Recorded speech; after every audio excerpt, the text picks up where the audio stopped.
ایک بندہ اپنے رب کے سامنے اپنے قدم کو نہیں ہٹا سکے گا، وہاں سے ہل نہیں سکے گا یہاں تک کہ اس سے 5 چیزوں کے بارے میں سوال نہ کیا جائے اور اس کا جواب نہ دے دے۔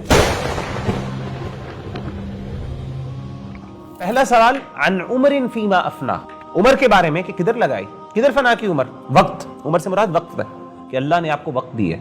ہم سمجھتے ہیں کہ شاید ان چیزوں کے بارے میں سوال نہیں ہوگا، خدا کی قسم ایک پانی کا جو آپ گھونٹ پی رہے ہیں نا اور آپ کو اس سے راحت اور خوشی اور اطمینان مل رہی ہے، قیامت کے دن اللہ نے اس کے بارے میں بھی آپ سے سوال کرنا ہے۔ ثم لتسألن یومئذ عن النعیم، قیامت کے دن پھر تم سے جو اللہ نے نعمتیں دی ہیں اس کے بارے میں سوال ہوگا۔ اللہ کے رسول صلی اللہ علیہ وآلہ وسلم ایک دفعہ نکلے، حضرت ابوبکر بھی تھے ساتھ، حضرت عمر بھی تھے، آپ کے صحابہ تھے، ان کے پاس کھانے کے لیے کچھ نہیں تھا، پیٹ میں درد ہو رہی تھی بھوک سے۔ آپ ایک صحابی کے پاس گئے، وہاں پہ جا کے صحابی نے آپ صلی اللہ علیہ وآلہ وسلم کو پیش کیا، کچھ کھجوریں پیش کی، ساتھ پانی پیش کیا آپ کو۔ حضرت عمر بن خطاب کہتے ہیں کہ ہم نے وہ جب پانی پیا تو آپ صلی اللہ علیہ وآلہ وسلم نے فرمایا کہ قیامت کے دن یہ تم جو پانی پی رہے ہو، قیامت کے دن اس پانی کے بارے میں تم سے سوال ہوگا۔ تو حضرت عمر بن خطاب تھے، کہتے ہیں اس کے بارے میں بھی سوال ہوگا۔ تو اللہ کے رسول نے کہا اس کے بارے میں بھی سوال ہوگا۔ ثم لتسألن یومئذ عن النعیم، پھر آپ نے یہ آیت پڑھی۔ وقت اور عمر جو ہمیں اللہ نے دی ہے، کئی لوگوں کو عمر نہیں ملی، اگر آپ کو اللہ نے مہلت دی ہے، آپ پر اللہ کا زیادہ احسان ہے اگر اللہ نے آپ کو 50 سال کی زندگی دی ہے، اس کی نسبت جس کو اللہ نے 30 سال کی زندگی دی ہے،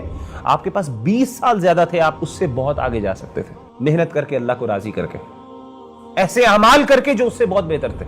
ایک ایک نعمت کے بارے میں، جس بندے کو اللہ نے انٹیلیجنس دی ہے اس سے اس کی انٹیلیجنس کے بارے میں سوال ہوگا کہ تمہیں وہ میں نے انٹیلیجنس دی تھی جو اس کو نہیں دی تھی، تم بتاؤ اس کے ساتھ کیا کیا۔ اور دوسری چیز آپ صلی اللہ علیہ وسلم نے فرمایا کہ جن لوگوں کو اللہ نے جوانی کی عمر دی ہے، شباب کے بارے میں اسپیسیفکلی اللہ کے رسول صلی اللہ علیہ وسلم نے فرمایا کہ اللہ تعالیٰ سوال پوچھیں گے کہ تمہیں جوانی بھی دی تھی، تمہارے پاس وہ قوتیں تھیں، تمہارے پاس وہ طاقتیں تھیں۔ جب انسان نوجوان ہوتا ہے، انسان کے پاس وقت بھی ہوتا ہے اور انسان کے پاس ہمتیں بھی ہوتی ہیں، حوصلہ بھی ہوتا ہے، دنیا کو فیس کرنے کے لیے ایسپریشنز بھی بہت زیادہ ہوتی ہیں۔ اللہ کہتے ہیں یہ آسمان و زمین اے انسان تمہارے لیے بنائی ہے۔ انسان کو کس کے لیے بنایا اللہ نے؟ اپنے لیے۔ تمام مخلوقات کو اللہ نے کس کے لیے میسر کر دیا؟ انسانوں کے لیے۔ لیکن انسان کا پرپس کیا ہے کہ اپنے اللہ کو راضی کرنا تم نے۔ وما خلقت الجن والانس الا ليعبدون، اور میں نے جنوں اور انسانوں کو اسی لیے پیدا کیا ہے کہ وہ میری عبادت کریں۔